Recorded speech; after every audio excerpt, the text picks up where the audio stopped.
बिस्मिल्लाहिर्रहमानिर्रहीम। अस्सलाम वालेकुम प्यारे साथियों, मेरे व्यूवर्स, मेरे पाकिस्तानी भाइयों। हमारे पाकिस्तान में एक बहुत बड़ा हादसा हुआ है जिसका किसी को इल्म इतना ज़्यादा नहीं होगा, ना इसको इतनी इम्पोर्टेंस दी गई है। हमारा एक मोहसिन फारूक समूट वॉलीबॉल का प्लेयर, उसको कत्ल कर दिया गया है। इस सिलसिले में मैं इस वीडियो में आपसे बात करूंगी और लास्ट में हरजीत सिंह की वीडियो भी आपको दिखाऊंगी कि उसने इस बारे में क्या डिस्कस की है। तो आप आखिर तक मेरी वीडियो देखते रहिएगा और मेरे साथ रहिएगा, ताकि आपको इतना बड़ा जो हमें नुकसान हुआ है हमारे मुल्क पाकिस्तान में, इतना ख़ास किस्म का प्लेयर था जिसको कत्ल कर दिया गया है और ये नाकाबिले तलाफी नुकसान पाकिस्तान को पहुँचाया गया है। तो इसके बारे में मैं आपसे डिस्कस करूँगी इस वीडियो में।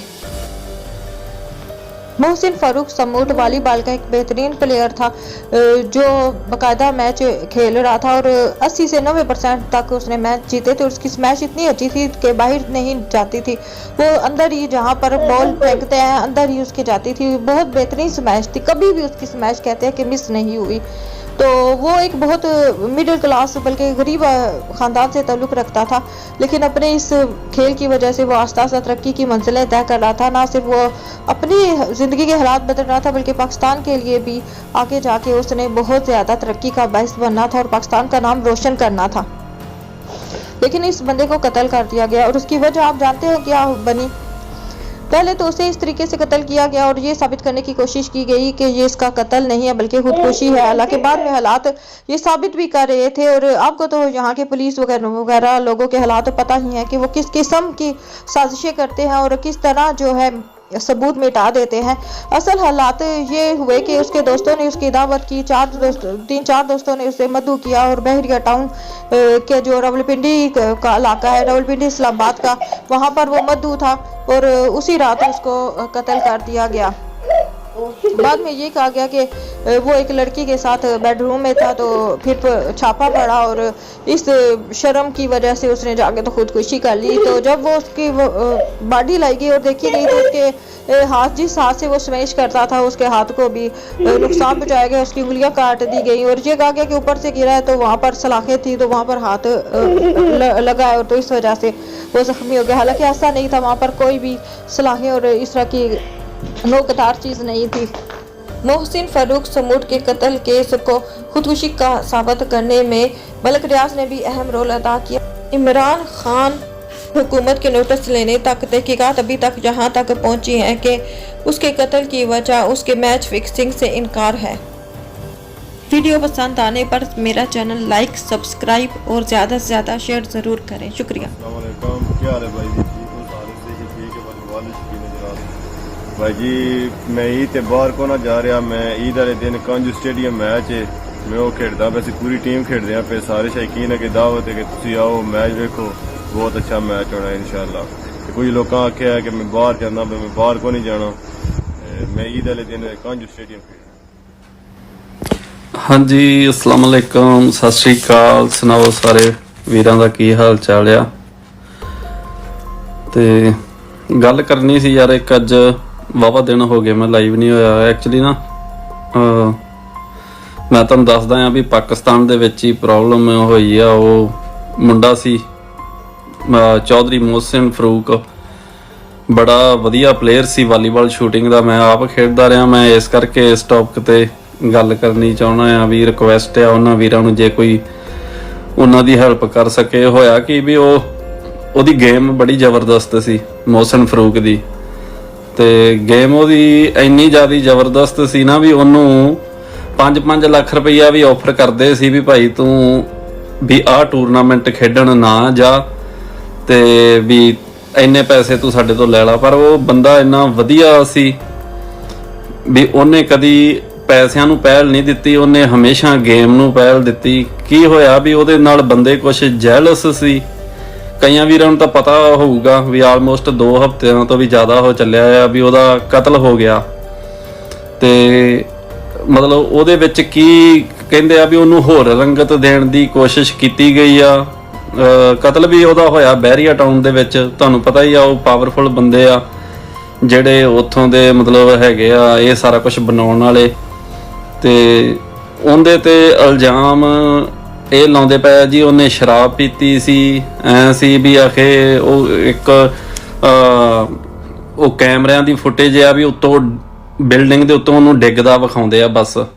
ਤੇ ਉਹਦੇ ਵਿੱਚ ਵੀ ਇਹ ਆ ਵੀ ਜਦੋਂ ਉਹ ਡਿੱਗਦਾ ਆ ਉਹ ਕੋਈ ਮਤਲਬ ਹਰਕਤ ਨਹੀਂ ਕਰਦਾ, ਨਹੀਂ ਤਾਂ ਬੰਦਾ ਕਿਸੇ ਥਾਂ ਤੋਂ ਡਿੱਗਦਾ ਆ ਉਹਨੂੰ ਸੱਟ ਲੱਗਦੀ ਆ ਤੇ ਬੰਦਾ ਕੁਛ ਨਾ ਕੁਛ ਚੀਕਦਾ ਆ ਜਾਂ ਮਰਨ ਤੋਂ ਪਹਿਲਾਂ ਬੰਦਾ ਤੜਫਦਾ ਆ। ਪਰ ਇਹ ਆ ਵੀ ਉਹਦਾ ਨਾ ਕਤਲ ਕੀਤਾ ਗਿਆ, ਢਿੱਡ ਦੇ ਵਿੱਚ ਉਹਦੇ ਮਤਲਬ ਉਵੇਂ ਛੁਰੀ ਦੇ ਵੀ ਚਾਕੂ ਦੇ ਵੀ ਜ਼ਖਮ ਆ। ਤੇ ਜਿਹੜਾ ਉਹ ਜਿੱਥੇ ਜਿਹੜੇ ਕਮਰੇ ਦੇ ਵਿੱਚ ਹੋਇਆ ਉੱਥੇ ਵੀ ਖੂਨ ਦੇ ਨਿਸ਼ਾਨ ਆ, ਉਹਨੂੰ ਹੋਰ ਰੰਗਤ ਦੇਣ ਦੀ ਕੋਸ਼ਿਸ਼ ਕੀਤੀ ਜਾ ਰਹੀ ਆ। ਇੱਕ ਇਹ ਆ ਵੀ ਕਹਿੰਦੇ ਵੀ ਉਹਨੇ ਸ਼ਰਾਬ ਪੀਤੀ ਆ। ਜਿਹੜਾ ਉਹਦਾ ਪੋਸਟਮਾਰਟਮ ਹੋਇਆ ਉਹਦੇ ਵਿੱਚ ਇਹੋ ਜੀ ਕੋਈ ਗੱਲ ਨਹੀਂ ਆਈ ਵੀ ਉਹਨੇ ਕੋਈ ਨਸ਼ਾ ਨਹੀਂ ਕੀਤਾ। ਤੇ ਉਹਨੂੰ ਬਦਲਣ ਦੀ ਵੀ ਕੋਸ਼ਿਸ਼ ਕੀਤੀ ਗਈ ਪਰ ਉਹ ਬਦਲਿਆ ਨਹੀਂ ਗਿਆ ਕਿਉਂਕਿ ਪੋਸਟਮਾਰਟਮ ਰਿਪੋਰਟ ਨਹੀਂ ਐਡੀ ਸੌਖਾਲੀ ਬਦਲੀ ਜਾਂਦੀ। ਤੇ ਬਾਂਹ ਵੀ ਉਹਦੀ ਉਹ ਭੰਨੀ ਜਿਹਦੇ ਨਾਲ ਉਹ ਸਮੈਸ਼ਾਂ ਲਾਉਂਦਾ ਸੀ। ਤੁਸੀਂ ਇਹ ਵੇਖ ਲਓ ਵੀ ਇੰਨੀ ਜ਼ਿਆਦੀ ਆਪਣੇ ਜਿਵੇਂ ਕਹਿੰਦੇ ਹੁੰਦੇ ਨਾ ਵੀ ਬੇਕਦਰੀ ਹੋ ਜਾਂਦੀ ਹੈ ਉਸ ਬੰਦੇ ਦੀ, ਵੀ ਜੇ ਬੰਦੇ ਦੇ ਵਿੱਚ ਕੋਈ ਗੁਣ ਆ, ਐਡਾ ਉਹ ਤਗੜਾ ਪਲੇਅਰ ਸੀ, ਕਿੱਥੋਂ ਕਿੱਥੋਂ ਤੱਕ ਉਹ ਖੇਡ ਕੇ ਆਇਆ ਆ, ਕਿੰਨੀ ਮਤਲਬ ਉਹਨੂੰ ਲੋਕ ਵੀ ਕਿੰਨਾ ਪਿਆਰ ਕਰਦੇ ਸੀ। ਤੇ ਉਹਦੀ ਗੇਮ ਹੀ ਉਹਦੀ ਦੁਸ਼ਮਣ ਬਣ ਗਈ। ਤੇ ਹੁਣ ਇਹ ਆ ਵੀ ਕੱਲਾ ਕੱਲਾ ਉਹ ਮਾਪਿਆਂ ਦਾ ਪੁੱਤ ਸੀ ਤੇ ਮਾਂ ਵਿਚਾਰੀ ਉਹਦੀ ਤਰਲੇ ਕਰਦੀ ਫਿਰਦੀ ਆ ਤੇ ਉਹਨਾਂ ਨੂੰ ਉਹਦਾ ਪੁੱਤ ਤਾਂ ਮਿਲ ਨਹੀਂ ਸਕਦਾ। ਇਹਦੇ ਵਿੱਚ ਤਾਂ ਪਤਾ ਹੀ ਆ ਸਭ ਨੂੰ, ਪਰ ਇਹ ਆ ਵੀ ਕਮ ਸੇ ਕਮ ਉਹਨਾਂ ਨੂੰ ਇਨਸਾਫ ਤਾਂ ਮਿਲਣਾ ਚਾਹੀਦਾ ਆ ਨਾ। ਤੇ ਮੇਰੇ ਇਹਨਾਂ ਬੰਦਿਆਂ ਨਾਲ ਬੜੇ ਵਧੀਆ ਰਿਲੇਸ਼ਨ ਸੀ ਕਿਉਂਕਿ ਮੈਂ ਆਪ ਵਾਲੀਬਾਲ ਖੇਡਦਾ ਰਿਹਾ। ਮੀਆਂ ਰਿਆਜ਼ ਆ, ਇਹ ਵੀ ਮਤਲਬ ਪ੍ਰਮੋਟ ਕਰਦੇ ਆ ਵਾਲੀਬਾਲ ਨੂੰ, ਵਧੀਆ ਮਤਲਬ ਟੂਰਨਾਮੈਂਟ ਕਰਾਉਂਦੇ ਆ।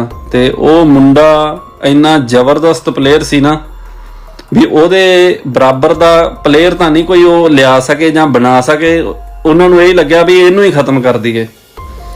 ਤੇ ਕਿੰਨਾ ਧੱਕਾ ਆ, ਕੋਈ ਇਹ ਵੀ ਨਹੀਂ ਵੀ ਉਹ ਬੜੀ ਵੱਡੀ ਫੈਮਿਲੀ ਨੂੰ ਬਿਲੋਂਗ ਕਰਦਾ, ਉਹਦੇ ਤੇ ਹੋਰ ਹੀ ਜਿਵੇਂ ਕਹਿੰਦੇ ਪੁੱਠੇ ਸਿੱਧੇ ਇਲਜ਼ਾਮ ਲਾਉਂਦੇ ਪਏ ਆ ਜੀ। ਇਹ ਉੱਥੇ ਉਹ ਕੁੜੀਆਂ ਕੋਲ ਗਿਆ ਸੀ ਵੀ ਉਹ ਪੁਲਿਸ ਦੀ ਕਾਲ ਆ, ਕਿਸੇ ਨੇ ਕਾਲ ਕਰ ਦਿੱਤੀ ਵੀ ਪੁਲਿਸ ਦੀ ਰੇਡ ਪੈਣ ਵਾਲੀ ਆ ਤੇ ਉਹ ਇਸ ਗੱਲ ਤੋਂ ਘਬਰਾ ਕੇ ਵੀ ਉਹਨੇ ਛਾਲ ਮਾਰ ਦਿੱਤੀ।